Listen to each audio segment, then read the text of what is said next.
Big Gamer out here. How are you guys doing today? I'm super. Thanks for asking. Hey guys, today I want to bring you a quick review and buyer's guide for Troll and I on Nintendo Switch. So this is a game that did come out on PS4 and Xbox One a couple of months ago, and it's now been released on Nintendo Switch for between £20 and about $30 in the US.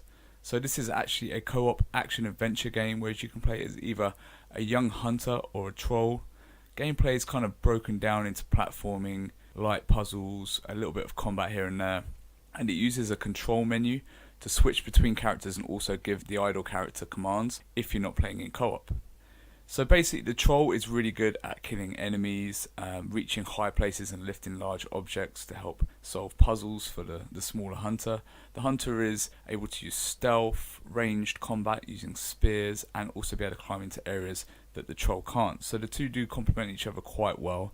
And the gameplay is fairly functional for its genre, though it doesn't really break any new ground. Most of the ideas have really been seen before, but the co-op is a nice addition. But unfortunately this is a game with a lot of technical issues. The graphics are not very appealing, the draw distance is very short with a lot of pop-in despite the textures being of quite a low quality and the shadow resolution being extremely low.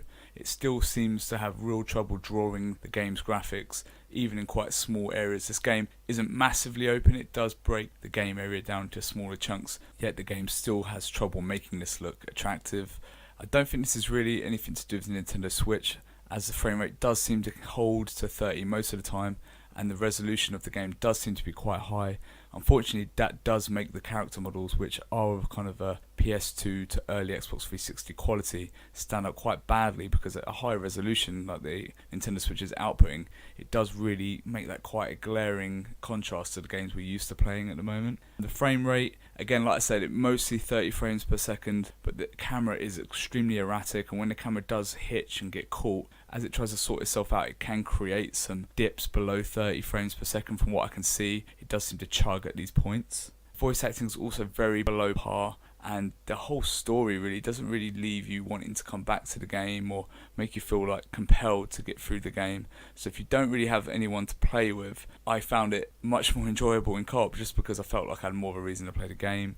Unfortunately it doesn't really help anyone that's going to play on their own. All in all, I would say that the gameplay for this game is quite functional and can be fun at times. It would probably be a 5 out of 10 if it wasn't for all these technical issues, but unfortunately that really drags the game down and makes it very hard to recommend, even for people who don't have anything to play on the Nintendo Switch. I picked this up thinking, oh, this would be a nice filler title for the Nintendo Switch, but unfortunately this has made no real improvements over its recent release on Xbox One and PS4, and I'm actually going to have to give this game a 3 out of 10, which makes it very hard to recommend even at a $20 to $30 price point.